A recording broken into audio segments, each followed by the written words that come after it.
Bonjour, bienvenue dans cette vidéo qui s'adresse aux élèves de 3e et qui va concerner la Première Guerre mondiale. On va se demander comment la Première Guerre mondiale a bouleversé l'État et les sociétés qui préexistaient avant 1914. Le cours qui est proposé s'intéresse principalement au sort des civils et également des militaires dans la Première Guerre mondiale.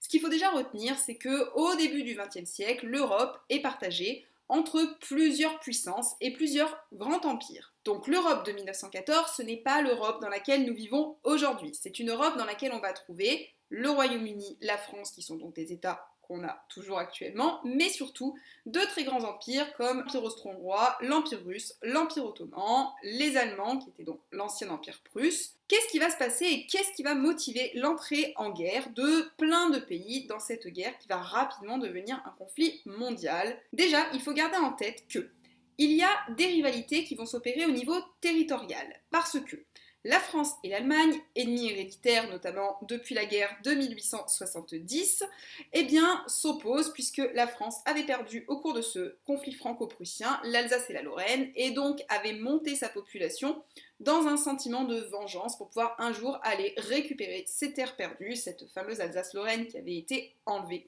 Donc il y avait déjà du ressentiment des Français envers le peuple allemand, inversement des Allemands envers les Français. Il y avait également des conflits entre la Russie et l'Allemagne, sachant que si vous pouvez le constater sur cette carte, la Pologne n'existe pas, elle avait été récupérée et donc on avait déjà des conflits au niveau des frontières. On a également des espaces qui sont en train de vivre des crises nationalistes, c'est-à-dire que certains peuples dans certaines régions d'Europe ou même du Moyen-Orient vont commencer à essayer de revendiquer leur indépendance. C'est le cas notamment des territoires des Balkans, aux frontières entre l'Empire ottoman et l'Empire austro-hongrois, notamment la Serbie, la Bulgarie, la Roumanie, où on a des petites crises comme ça de personnes qui essayent de revendiquer leur indépendance. Et à cela s'ajoute le fait que les différents pays ont tissé entre eux des alliances au cas où il y aurait un conflit. Vous avez d'un côté la Triple Entente, qui est constituée de la France, du Royaume-Uni et de l'Empire russe, et de l'autre côté, la Triple Alliance, constituée de l'Empire allemand, l'Empire austro-hongrois et du Royaume d'Italie. Ils ont fait cela pour éviter, en cas de conflit, d'être tout seul et donc de pouvoir compter sur des alliés. Donc nous sommes déjà dans une Europe qui est un petit peu à couteau tiré et qui attend qu'une seule occasion pour se taper dessus. Et c'est donc là qu'arrive l'assassinat de l'héritier du trône de l'Empire austro-hongrois à Sarajevo, le 24 juin 1914, qui va un petit peu mettre le feu aux poudres, mais précipiter tout ce que tout le monde attendait déjà. L'héritier est assassiné à Sarajevo, qui était la capitale de la région de la Bosnie-Herzégovine, par un terroriste serbe. Suite à l'assassinat de son héritier, l'Empire austro-hongrois réagit en déclarant la guerre à l'État serbe. Or, l'État serbe est protégé par la Russie. Russie qui va du coup déclarer la guerre à l'Empire austro-hongrois. Empire austro-hongrois qui est allié lui-même avec l'Allemagne. Donc que font les Allemands? Ils déclarent la guerre à la Russie. La Russie est alliée de la France et de la Grande-Bretagne, qui du coup déclarent la guerre aux Allemands. On se retrouve très rapidement comme ça avec une société entière et des territoires entiers qui vont se déclarer la guerre. Au départ, c'est donc un conflit européen, sauf que cela va s'élargir, tout simplement parce que vous avez compris, il y a les colonies en Asie et également en Afrique, et plus tard, on verra qu'également les États-Unis se joindront à la guerre, mais ce sera à partir de 1917. En France, le 3 août 1914, les soldats, les hommes principalement, jeunes pour le moment, sont mobilisés pour pouvoir aller combattre contre l'Allemagne. Il va y avoir 3 phases qui vont avoir lieu durant cette guerre qui va durer 4 ans. Une première phase qui se passe entre août 1914 et novembre 1914, qui est ce qu'on appelle la guerre de mouvement. Tout simplement, les troupes vont se déplacer, sont en mouvement, et donc on a une série de petites batailles qui est faite à peu près de charges de cavalerie, d'offensives. Puis ensuite, les troupes, à partir de décembre 1914, vont se stabiliser, elles vont se positionner, c'est pour ça qu'on parle d'une guerre de position, ou de guerre des tranchées, puisque lorsqu'elles sont positionnées, elles vont se mettre à creuser ces fameuses tranchées. Les tranchées, qu'est-ce que c'est? Ce sont des lignes qui sont creusées dans le sol, dans lesquelles on va fortifier les lignes de défense, notamment à l'aide de sacs, de fils barbelés, et qui servent à quoi?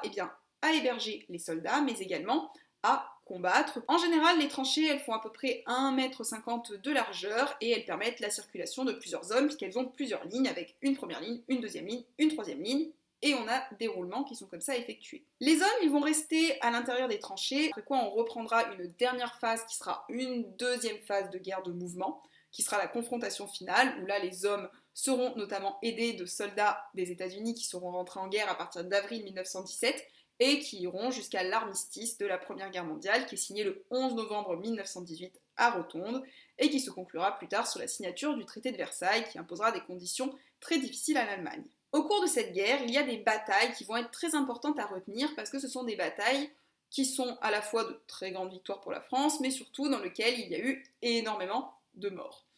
Notamment la bataille de Verdun, mais dans le même temps, il y a également la bataille de la Somme, qui sont donc deux villes et deux espaces qui sont situés dans le nord-est de la France. Pour prendre l'exemple de la bataille de Verdun, le 21 février 1916, les Allemands vont bombarder les lignes des tranchées françaises. Ce premier bombardement va signer le début d'une bataille qui va durer jusqu'en décembre 1916. Il y a à peu près 10 mois du coup d'affrontement. Alors évidemment il faut vous imaginer que les hommes ne combattent pas non-stop pendant 10 mois, mais en tout cas c'est une succession comme ça de batailles et de temps de repli ou de repos. Et ça va se solder par une victoire française, mais également par la mort d'à peu près 700 000 hommes recensés, puisqu'évidemment le problème de la bataille de Verdun c'est que vous avez l'utilisation d'armes tellement puissantes, meurtrières et destructrices qu'une partie des corps n'ont pas été retrouvés. Les soldats qui vivent dans les tranchées, on les appelle les poilus, tout simplement à cause du manque d'hygiène qui les empêchait de se raser, donc du coup ils avaient pour beaucoup une barbe. Au début de la guerre, ils portent un uniforme qui est l'uniforme de la guerre franco-prussienne, qui, comme vous pouvez le constater, est non seulement un peu voyant, mais qui surtout ne protège absolument pas les soldats. On va y ajouter ensuite un casque, et on va utiliser des couleurs plus faciles à camoufler au fur et à mesure de l'avancée de la guerre. Les soldats, ils vivent du coup et combattent dans les tranchées, sauf qu'à l'intérieur des tranchées, c'est un quotidien qui est très très difficile. Il fait froid, il y a de la boue, il y a des rats et des poux par manque d'hygiène, il y a le bruit des bombes qui tombent en permanence, ou même ceux qui continuent d'entendre, même après finalement que les bombes soient tombées, parce que ça reste quand même quelque chose qui s'ancre dans l'esprit. Il y a l'odeur des cadavres, également les cris des blessés qui sont restés sur le No Man's Land parce que on n'a pas permis à la Croix-Rouge d'aller chercher les blessés ou parce que c'est trop dangereux d'aller rechercher ses camarades au cas où un Allemand par exemple vous tirerait dessus. Il y a évidemment des corvées à effectuer puisque les soldats, comme je vous le disais, ne passent pas leur temps à combattre et quand ils ne combattent pas, qu'est-ce qu'ils font? Ils nettoient les tranchées, ils nettoient les latrines, ils remplissent des bacs, ils préparent les repas. Et évidemment, pour passer le temps et tromper l'ennui, il y a également des moments où ils vont jouer aux cartes, où ils vont sculpter des objets, où ils vont écrire des lettres à leurs proches, qui va leur permettre de tenir moralement aussi. Il y a un vrai réseau de solidarité et d'entraide qui se développe et qui se tisse à l'intérieur des tranchées. Et on va également créer un théâtre aux armées des poilus, l'objectif étant de maintenir le moral des soldats pour qu'ils continuent à se battre. Parce qu'un soldat démoralisé est un soldat qui ne combat plus et qui n'est donc plus efficace. Ce qu'il faut quand même retenir, c'est que les combats sont d'une violence extrême. Durant la Première Guerre mondiale, on va avoir la création de nouvelles armes de destruction qui n'avaient encore jamais été utilisées, des obus principalement, mais également des gaz asphyxiants, des liquides inflammables, des mitrailleuses. Donc les soldats sont confrontés à une violence qui est extrême, à la mort en permanence et à des blessures qu'ils n'ont encore jamais vues auparavant. Qui explique pourquoi au fur et à mesure de la guerre, il va finir par y avoir un sentiment de lassitude qui va se créer et surtout certains soldats qui vont se dire à quoi bon continuer à me battre puisqu'en fait on avance, on gagne, on recule, on avance, on recule, on avance, on recule. Et du coup, ils ont l'impression qu'ils ne sont que de la chair à canon qui est envoyée à l'abattoir. Dès 1915, vous avez des premières mutineries, des premiers soldats qui refusent de monter au front. Ça va s'accentuer et se développer d'autant plus à partir de 1917. Il y en a qui vont essayer de déserter, qui vont s'enfuir. Il y en a qui vont également essayer de se mutiler volontairement. Donc si vous n'êtes pas pris, tant mieux. Si vous êtes pris, ça aussi, c'est considéré comme un refus d'aller combattre. Et vous êtes passible d'une peine soit de prison, soit de mort. Donc il y a eu des soldats qui ont été fusillés pour avoir soit monté une mutinerie pour refuser justement d'aller au combat ou refuser de monter au front. Je vous invite d'ailleurs à l'occasion à aller écouter la chanson de Craonne qui est inspirée de l'offensive du chemin des dames. C'est une grande bataille de la Première Guerre mondiale durant laquelle certains soldats ont refusé de monter à l'assaut du plateau de la ville de Craonne qui était dominé par les Allemands. Et le général Pétain qui donnait les ordres et qui s'occupait justement de cet assaut et de cet affrontement, eh bien les a condamnés à mort pour l'exemple, pour montrer qu'on ne refusait pas d'aller au combat. Mais c'est bien fini, on en a assez, personne ne veut plus marcher. Pendant que les soldats combattent, que font les civils? Chose qu'il faut quand même retenir, c'est qu'on dit que la Première Guerre mondiale, c'est une guerre totale. Une guerre totale, c'est une guerre durant laquelle toute la société est mobilisée pour combattre. C'est-à-dire que vous avez à la fois une mobilisation humaine, les soldats, mais également les civils, qui doivent se tourner et contribuer à l'effort de guerre, et également la société dans son ensemble au niveau financier, culturel, économique. Si vous prenez notamment le niveau financier, on va avoir le ministère de l'économie qui va faire des appels pour que les gens investissent et prêtent de l'argent. Évidemment, l'argent c'est le nerf de la guerre. Pour faire la guerre, il faut de l'argent, puisque pour créer des armes, il faut des sous. Et donc, le ministère des Finances va emprunter de l'argent auprès des Français, également aux États-Unis parce que ça ne sera pas suffisant pour soutenir l'effort de guerre. Donc on va faire comme ça des affiches et des campagnes de propagande pour pouvoir inciter les Français à verser leur or pour pouvoir contribuer à la victoire. On va également demander aux entreprises de se tourner vers la guerre. Les usines vont donc désormais devoir produire pour la guerre. Je prends ici l'exemple des usines Renault, qui produisaient majoritairement des voitures en 1914, vont se mettre progressivement à produire davantage de camions, de chars d'assaut, d'obus, de moteurs d'avion, pour répondre aux besoins de la guerre, ce qui va leur permettre d'ailleurs au passage de s'enrichir. Vous pouvez remarquer au niveau de l'effectif qui est indiqué en bas en vert que le taux de pourcentage de femmes qui travaillent à l'intérieur des usines est de plus en plus élevé. Pourquoi ? Eh bien tout simplement parce que les hommes sont partis sur le front. Du coup, il va falloir faire appel aux femmes qui vont être mobilisées pour participer également à la guerre. On va les retrouver dans les champs, les femmes agricultrices par exemple, qui vont s'occuper des travaux en l'absence des hommes, dans les usines, où elles sont majoritairement employées pour fabriquer des obus pour le travail à la chaîne, et également dans les hôpitaux, puisqu'elles vont être mobilisées pour servir par exemple d'infirmières, d'aides-soignantes, pour pouvoir soigner les blessés. Les enfants vont également être très impactés par la guerre. On va avoir des enfants qui vont faire des jeux de guerre parce que l'enfant prend pour modèle ce qu'il voit, donc leur père est parti combattre, du coup ils vont faire des dessins où ils vont représenter par exemple des soldats au front, où ils vont représenter également dans la cour de récréation des jeux où l'un joue à l'allemand, l'autre joue au français. Ils vont également écrire des lettres à leurs parents qui sont partis, à leur oncle, leur frère, enfin voilà, des personnes qui ne sont pas là, pour pouvoir les soutenir moralement, sachant que ça fait toujours du bien aux soldats qui sont au front de retrouver des lettres et puis d'avoir comme ça du soutien de leur famille. Donc on va demander aux enfants, notamment dans les écoles, de faire des rédactions en leur disant « Eh bien on va écrire des lettres de soutien à vos proches ». Je parlais également d'une mobilisation qui était culturelle. L'État va majoritairement employer ce qu'on appelle la propagande. La propagande, elle consiste à diffuser des informations envers la population afin de la faire adhérer à une idée. Donc, on va beaucoup insister dans la Première Guerre mondiale sur la propagande, notamment sur l'attachement des Français à leur terre, à leur patrie, et c'est pour ça d'ailleurs qu'ils vont la défendre coûte que coûte. Le patriotisme, on met en avant le fait qu'on est patriote, donc on est attaché à notre pays, donc on le défend.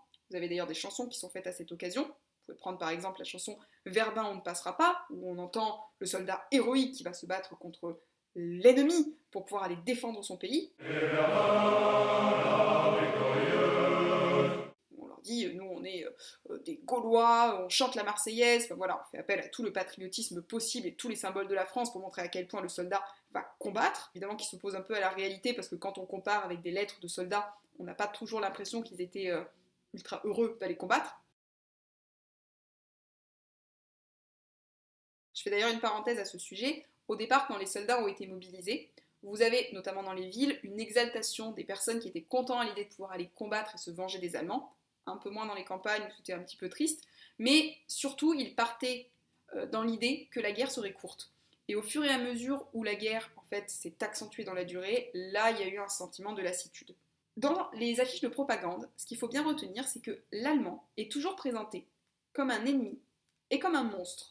Ou en tout cas on met en avant ses crimes, pour pouvoir bien les rappeler, pour pouvoir dire attention c'est un ennemi, c'est un méchant, et on évite de montrer l'humanité du soldat. Parce que forcément, si vous commencez à avoir de l'empathie pour celui qui a une arme en face de vous, eh bien vous n'avez pas forcément envie de le tuer. Donc là l'idée, c'est pas de dire c'est un Allemand, il est comme toi, il a une famille, il a des enfants, mais de dire c'est un ennemi, c'est un corbeau, c'est un assassin.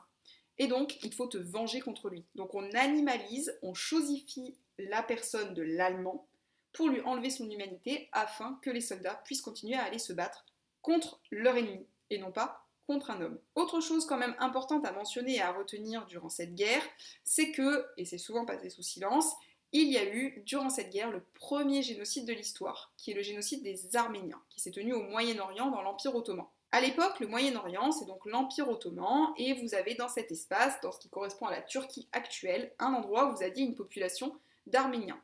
Les Arméniens, c'est une population d'origine chrétienne, qui est minoritaire et qui vit dans l'Empire ottoman. Sauf que 40% de ces Arméniens sont présents principalement dans le commerce, l'administration, donc ils ont tendance à occuper des emplois qui peuvent susciter des envieux. Les Arméniens vont être incorporés à l'intérieur de l'Empire ottoman qui va rentrer dans le conflit mondial du côté de la Triple Alliance, donc du côté de l'Allemagne et également de l'Empire austro-hongrois. Or, ils vont commencer à perdre, sachant qu'ils vont s'opposer aux Russes. À ce moment-là, l'Empire ottoman va décréter que si jamais ils ont perdu, c'est pas parce qu'ils étaient moins bons ou moins bien équipés, c'est tout simplement parce qu'il y avait à l'intérieur de leur rang des Arméniens et que les Arméniens sont des traîtres à la patrie. J'attire ici votre attention sur le fait que ceci est une excuse pour pouvoir se débarrasser du peuple arménien. La différence qu'il y a entre un massacre et un génocide, c'est qu'un massacre cible n'importe qui, ça peut être fait par tout le monde. Le génocide, c'est organisé par l'État, c'est programmé et c'est sur une population ciblée. On a ici un télégramme qui est issu du ministère à destination de la préfecture d'Alep en Syrie, donc dans l'Empire ottoman, qui dit que le gouvernement a décidé de détruire tous les Arméniens qui résident en Turquie. Et donc il faut mettre fin à leur existence sans tenir compte ni de l'âge ni du sexe. On a véritablement la preuve que le ministère a décidé de lui-même, c'est-à-dire que l'État a bien orchestré l'élimination du peuple arménien. D'abord on va faire exécuter des soldats à l'intérieur de l'armée, ensuite on va se rendre à l'intérieur des villes, où on va demander aux populations de partir de chez eux, d'aller marcher à travers le désert. Or, sans eau et sans nourriture à travers le désert, vous finissez par mourir de faim, de déshydratation ou d'épuisement. Donc il va y avoir comme ça des déportations qui vont être orchestrées, qui vont aller jusqu'à finir dans des camps de concentration, et le gouvernement va ainsi, entre 1915 et 1916, éliminer à peu près 1,5 million d'Arméniens. Sachant quand même qu'aujourd'hui, certains pays, notamment la Turquie, refusent toujours de reconnaître que ça a été un génocide durant cette guerre et parlent plutôt de guerre civile, de massacre. Or, bon, comme vous avez pu le constater précédemment, nous avons des textes qui prouvent quand même que c'était préparé et organisé par l'État. Enfin, tout cela m'amène à 1917. En 1917, il va se passer quelque chose d'important qui va commencer à bouleverser la guerre. Deux choses. Vous allez avoir en avril 1917 l'entrée des États-Unis à l'intérieur de la guerre. Tout simplement parce que les Allemands vont attaquer des sous-marins britanniques et américains, donc le président Wilson va déclarer la guerre à la Triple Alliance. Et ces troupes, qui sont plutôt jeunes, puisque ces soldats n'ont pas combattu durant 3 ans, vont venir prêter main forte à la Triple Entente, donc aux Alliés, qui vont justement pouvoir beaucoup plus facilement s'en sortir et débloquer la situation contre leurs ennemis. Vous allez également avoir les Russes qui vont sortir du conflit. Pourquoi ? Parce que la population russe va rentrer en guerre civile. Il y a des mouvements de grève qui vont être organisés en février 1917 à l'intérieur de la Russie, et le tsar, qui gouvernait la Russie à ce moment-là, puisque c'était un empire, donc Nicolas II, va abdiquer. Donc, il renonce au trône en mars 1917, il va ensuite être placé en résidence surveillée, plus tard sa famille et lui seront complètement massacrés, et la Russie va donc se retrouver en pleine guerre civile. Ceux qui vont récupérer cette guerre civile, ce sont les bolcheviks. La population, elle s'est révoltée parce qu'elles en avaient marre de la Première Guerre mondiale et surtout parce qu'ils étaient en train de mourir de faim.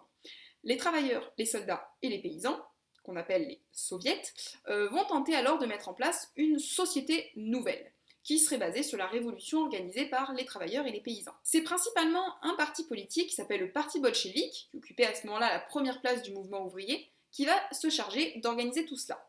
Vous avez un homme qui est à la tête de ce parti, qui est Lénine, qui va faire des discours, qui va ensuite prendre le pouvoir en Russie lors d'une seconde révolution qui aura lieu en octobre 1917. Lénine va instaurer en Russie une nouvelle idéologie qui s'appelle le communisme, qui est basée sur le principe de communautarisme et de collectivisation. Donc l'idée, c'est que désormais, il n'y a plus de classe sociale, plus de bourgeois et d'ouvriers, de riches, de pauvres, on est tous de la même classe sociale, donc techniquement tous égaux.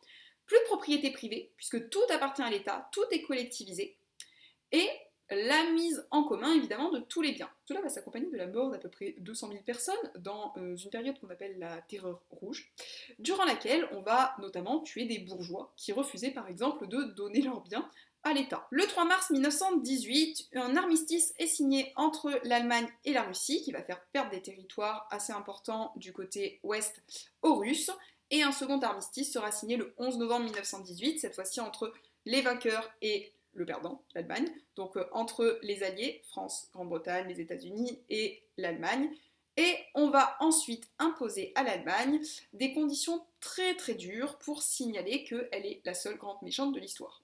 Pourquoi ? Tout simplement parce que, je vous rappelle qu'au début de la Première Guerre mondiale, on a une Europe qui est constituée de plusieurs empires. Or, à l'issue de la Première Guerre mondiale, la plupart des empires n'existent plus. L'Empire ottoman est en train de s'effondrer doucement et va devenir plusieurs États-nations. C'est le cas également de l'Empire austro-hongrois qui disparaît au profit de l'apparition de l'Autriche, la Tchécoslovaquie, la Hongrie. Du coup, l'Allemagne se retrouve finalement à être la seule méchante de l'histoire. On va retirer aux Allemands une partie de leur territoire, du côté de l'Est. On va voir réapparaître d'ailleurs la Pologne sur la carte, si vous faites attention. On va également réduire son armée à 100 000 hommes, et on va lui demander de verser une indemnité de guerre qui sera énorme. Il faut quand même retenir que le traité de Versailles sera une des causes de la Seconde Guerre mondiale, puisque l'Allemagne va être presque saignée à blanc, et qu'on décide qu'elle est la seule méchante de l'histoire, donc du coup il va y avoir beaucoup de ressentiment et de haine des populations vis-à-vis de ce traité. Pour essayer d'éviter qu'il y ait un nouveau conflit mondial, on va créer la SDN, c'est la Société des Nations Unies. L'objectif c'est de créer une organisation internationale pour se dire, désormais, on va discuter, au lieu de se taper dessus, avec l'objectif de maintenir la paix dans le monde. Comme vous pouvez le constater, cela ne marchera pas, puisqu'il y aura un second conflit mondial. Mais en tout cas, ça partait d'une bonne idée, et la Société des Nations Unies, c'est aujourd'hui l'Organisation des Nations Unies, l'ONU, qui existe depuis 1945, qui a toujours pour objectif de préserver la paix dans le monde. Au niveau du bilan humain, vous aviez 70 millions de soldats qui avaient été mobilisés dans cette guerre. Sur les 70 millions qui ont été mobilisés, 10 millions sont morts, 20 millions ont été blessés, auxquels vous allez rajouter 20 à 40 millions de personnes qui sont mortes dans les 2 années qui ont suivi la Première Guerre mondiale de la grippe espagnole. Comme son nom ne l'indique pas, ce n'est pas une grippe qui vient d'Espagne, c'est une grippe qui vient des États-Unis. Or, comme les Espagnols n'étaient pas soumis à la censure puisqu'ils n'étaient pas engagés dans le conflit mondial, ils communiquaient leurs chiffres sur les morts, ce qui n'était pas forcément le cas des autres nations. Ce qui explique pourquoi il y a un écart si important entre 20 et 40 millions de morts. C'est difficile de chiffrer. Vous pouvez constater d'ailleurs qu'ils portaient des masques à l'époque. On a parlé également des blessés, on a 20 millions de blessés dus à la guerre, et surtout, on a énormément d'invalides de guerre, de personnes qui vont se retrouver titulaires d'une pension d'invalidité, ceux qu'on appelle les gueules cassées, donc ceux qui ont eu le visage qui a été à moitié arraché, qui ont ensuite subi des chirurgies réparatrices pour essayer de reconstituer leur visage, ceux dont certains membres ont été amputés, donc ils vont devoir avoir des soins tout au long de leur vie, et auxquels s'ajoutent, et ce qu'on a tendance à oublier, tous ceux qui ont été traumatisés et qui mentalement ont beaucoup souffert, puisqu'il y a eu des suicides après la guerre, il y en a qui ont aussi souffert énormément d'alcoolisme pour essayer d'oublier l'horreur qu'ils avaient vécue dans les tranchées. Et en tout cas, on a quand même eu toute une génération d'hommes qui ont été sacrifiés, qu'ils soient morts ou qu'ils aient survécu, mais avec des traumatismes psychologiques et mentaux. Et ça, c'est vrai qu'on a tendance un peu à le minimiser, mais ça a été aussi très difficile.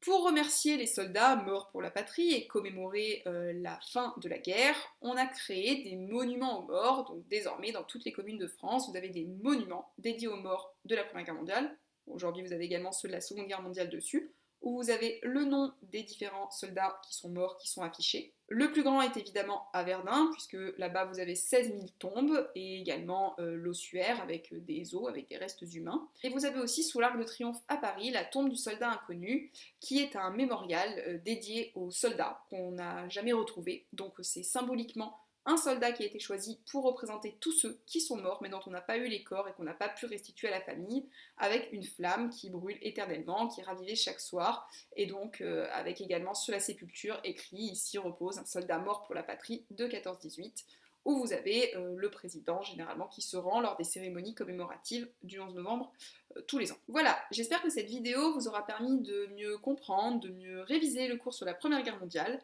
Je vous remercie pour votre écoute et puis je vous dis à très bientôt pour de prochains enregistrements.